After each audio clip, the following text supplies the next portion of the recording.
Assalamualaikum warahmatullahi wabarakatuh. Halo semuanya, perkenalkan, saya Dara Mesari dari kelas BKSD 2E dengan NIM 232180183 dari Universitas Muhammadiyah Purworejo. Nah, selanjutnya, saya akan memperkenalkan mengenai psikologi pendidikan pada fase-fase perkembangan yang akan dilalui oleh anak peserta didik. Psikologi diartikan sebagai studi ilmu yang mempelajari tentang kejiwaan dan tingkah laku manusia. Psikologi pendidikan dimaksudkan untuk memberikan pengaruh dalam kegiatan pendidikan pembelajaran dan proses belajar mengajar yang lebih efektif dengan memperhatikan respon kejiwaan dan tingkah laku pada peserta didik. Keadaan sistem pembelajaran, cara mengajar, dan setiap anak tidaklah sama. Manusia merupakan makhluk pintar yang diberi akal melebihi makhluk sejenisnya. Dalam hidupnya, manusia mengalami proses pertumbuhan dan perkembangan. Pertumbuhan merupakan proses tumbuh yang dapat diamati seperti bertambahnya tinggi, berat, ataupun pertumbuhan pada rambut. Berbeda dengan pertumbuhan, perkembangan merupakan proses yang tidak dapat dilihat secara langsung, namun dapat dirasakan. Perkembangan merupakan suatu progres yang telah diolah berdasarkan pengalaman-pengalaman yang telah dilalui oleh individunya. Selain itu, ada beberapa fase yang turut serta mempengaruhi perkembangan seseorang, yakni fase biologis, fase kognitif, dan juga fase sosial. Nah, yang pertama ada fase biologi. Fase biologi meliputi perubahan-perubahan fisik individu, gen-gen yang diwarisi dari kedua orang tua, perkembangan otak, penambahan tinggi dan berat, keterampilan motorik, dan perubahan-perubahan pada hormon. Yang kedua ada fase kognitif, yang meliputi perubahan-perubahan yang terjadi pada individu mengenai pemikiran, kecerdasan, dan olah bahasa. Yang ketiga ada fase sosial, yang meliputi perubahan-perubahan yang terjadi dalam hubungan individu dengan orang lain, perubahan-perubahan dalam emosi, dan juga perubahan-perubahan dalam hal kepribadian. Anak usia SD sekitar 6 hingga 12 tahun, ketiga fase tersebut dapat diamati dengan mencatat secara runtut progres yang telah terjadi. Beberapa hal atau progres fase normal yang akan dilalui oleh anak SD adalah sebagai berikut.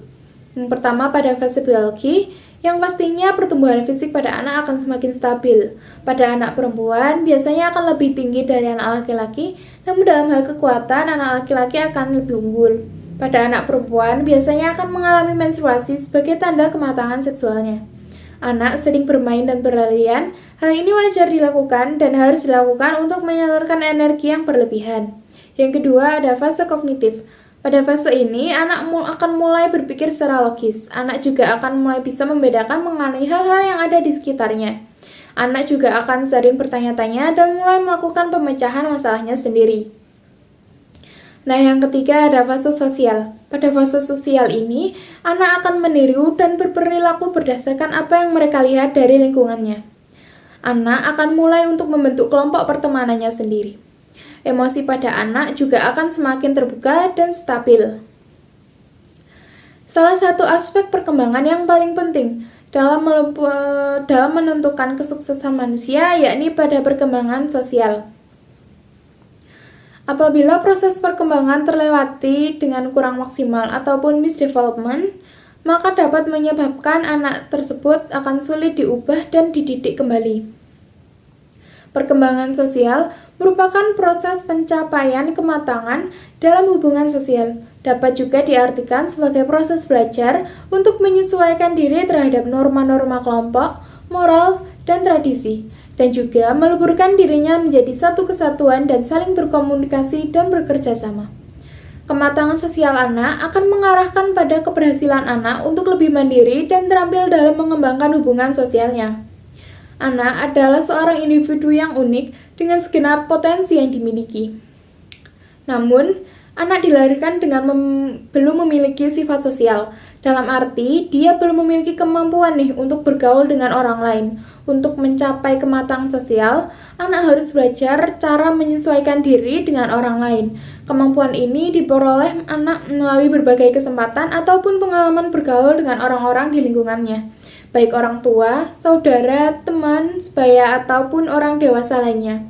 Kita sebagai pendidik yang seharusnya membimbing anak perlu mengawasi permasalahan atau gerak-gerik yang mencurigakan sekecil apapun itu. Permasalahan sosial yang sering dialami peserta didik diantaranya yaitu ada Yang pertama, peserta didik enggan dalam kegiatan bekerja kelompok bersama. Yang kedua, ada peserta didik masih sering memilih-milih temannya. Yang ketiga, masih ada peserta didik yang dikucilkan. Yang keempat, peserta didik hanya mau bekerja kelompok dengan teman yang akrabnya dan tidak mau bekerja kelompok dengan temannya yang lain. Yang kelima, ada peserta didik belum mampu mengungkapkan dan berbagi rasa dengan teman sebayanya. Nah, jika peserta didik memiliki tanda-tanda tersebut, maka sebaiknya perlu ditindak. Kematangan pada aspek perkembangan sosial peserta didik jenjang sekolah dasar dapat dibentuk dengan beberapa cara, yakni yang pertama ada melatih tanggung jawab, yang kedua ada belajar bersaing dalam kegiatan positif dengan orang lain, yang ketiga berperilaku sosial yang baik dengan orang sekitar, yang keempat berlatih dalam kerjasama dengan orang sekitar, yang kelima belajar menyesuaikan diri dengan lingkungan, yang keenam ada belajar dalam hal berbagi rasa dengan orang lain dan selalu bersikap sportif dalam berbagai hal. Nah, berikut adalah pemaparan mengenai psikologi pendidikan pada proses perkembangan anak. Kurang lebihnya mohon maaf. Sekian, wassalamualaikum warahmatullahi wabarakatuh.